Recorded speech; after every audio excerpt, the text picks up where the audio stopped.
S के कुकिंगमध्ये तुमचं स्वागत आहे. खूप दिवसानंतर ब्लॉग टाकते मी, तो पण इडलीचा अर्जंटमध्ये टाकते. तर नाश्त्याला आम्ही हेच बनवलं, तर मी म्हटलं ब्लॉग पण टाकून देते. तर मी इडली बनवली आहे. तेव्हा मी रात्रीच सगळं तयारी करून आणि सकाळी फर्मेट झालं आहे व्यवस्थित. आहे बघा, छान असं फुगून आलं आहे इडलीचं पीठ.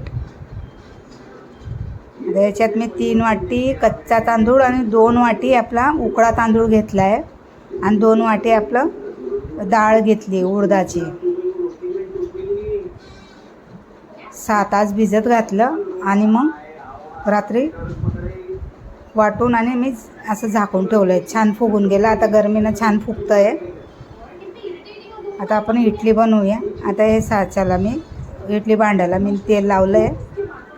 आता अर्धं पीठ काढून घेतलं आहे मी, सगळंच नाही घेतलं आहे. अर्धं पीठ काढून साईडला ठेवलं आहे, कारण की आपल्याला मीठ टाकायचं आहे ना. मग बाकी सगळं पिठामध्ये मीठ टाकलं ना, पिठामध्ये मीठ टाकलं की मग ते आंबट होतं जास्त, म्हणून मी अर्धं करून घेतलं आहे.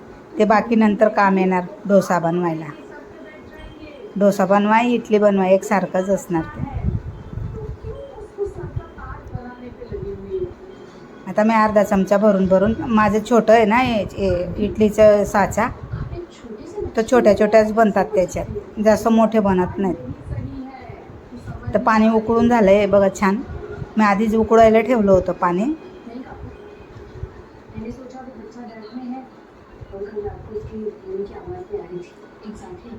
कारण की खूप दिवस झाले ब्लॉग टाकला नाही आहे मी.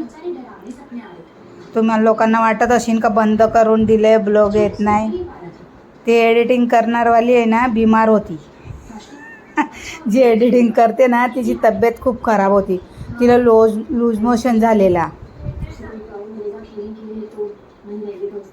तर तिला उलटी लूज मोशन असं सगळं होत होतं. म्हणून मी ब्लॉग टाकला नाही. ते आम्ही बाहेर गेलेलो लग्नाला गेलो, काय मंदिरात गेलो, असं सगळीकडे गेलो. त्याच्यात मला टाकायला भेटलं नाही. तर आता जेवायला काय नाही होतं, म्हणून म्हटलं मी इडलीचं टाकते, पटकनी बनवून जाणार, नाश्त्याला पण होईल. आता मी हे ना चटणी बनवायला घेते, आपलं खाली टमाटरची चटणी बनवते. थोडंसं तेल टाकते आणि थोडंसं जिरं टाकून आणि ते टमाटरला वाफवून घेऊया. लसण टाकले 10-12 काळ्या.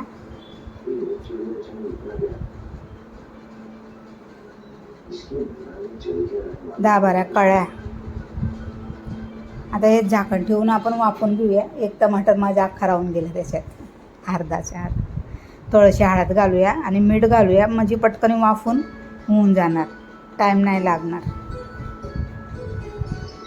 आधी पण मी टाकले इडलीचं डोसाचं, बघू शकता तुम्ही.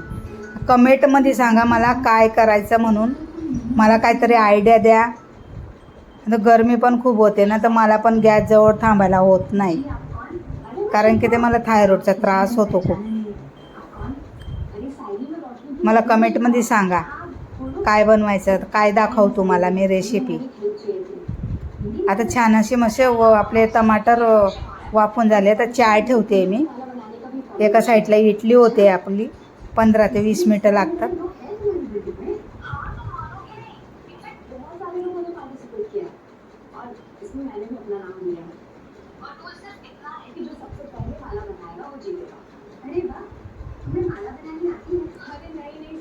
छान. मग नुसतं आता आपण खोबऱ्याची चटणी पण बनवूया.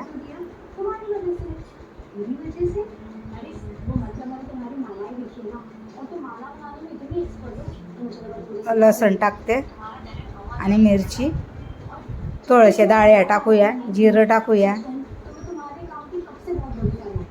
नॉर्मली चटणीमध्ये लागतं तसं.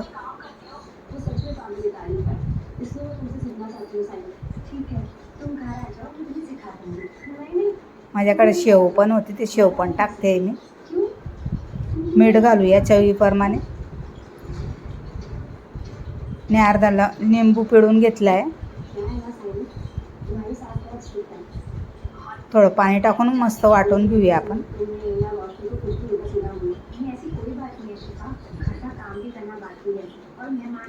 छान बघा व्हाईटवाली बनवली आहे मी.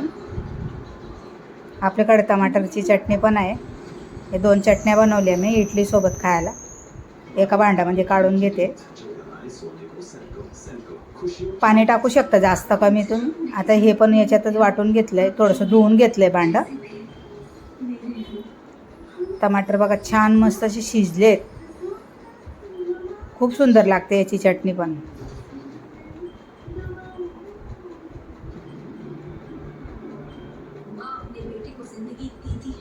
थोडंसं खोबरं टाकते मी.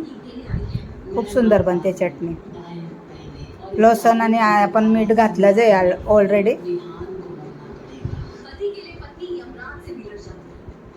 हे बघा छान अशी मस्त चटणी झाली टमाटरची. आंबट आंबट छान लागते. आता दोन्ही चटण्यांमध्ये टाकणार आहे फोडणी मी. चाय झाली माझी पडली पण आहे बघा. गॅस भरला आहे माझा. राई जिरं आणि थोडीशी उडदाची डाळ मी काढून ठेवते. आपण जेव्हा वाटतो ना इडलीचं पीठ त्याच्यातली डाळ थोडीशी काढून घेते मी. चण्याची डाळ पण टाकायची. कढीपत्ता थोडीशी मेथी दाणा आणि मग फोडणी घालायची छान. 2 लाल मिरची.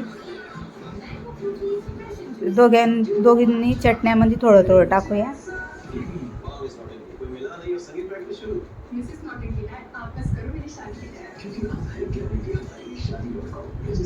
लाल चटणीमध्ये नाही घातलं तरी चालेल टमाटरची चटणीमध्ये. आणि तुम्हाला माझी रेसिपी आवडत न असेल तरी कमेंट करा. नाही आवडत असेल तरी कमेंट करा. आणि काय बनवायचं ते पण सांगा. ते बघा आपली इडली तयार झाली आहे. थोडीशी थंडी होऊ देते मग काढूया. हे बघा छान निघत आहेत असे.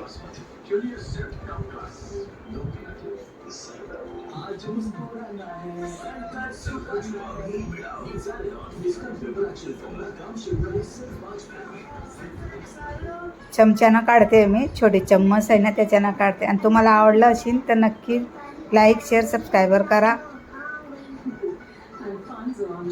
थँक्यू. माझी रेसिपी आवडली असेल तर नक्कीच कमेंट करा. थँक्यू. या नाश्ताला.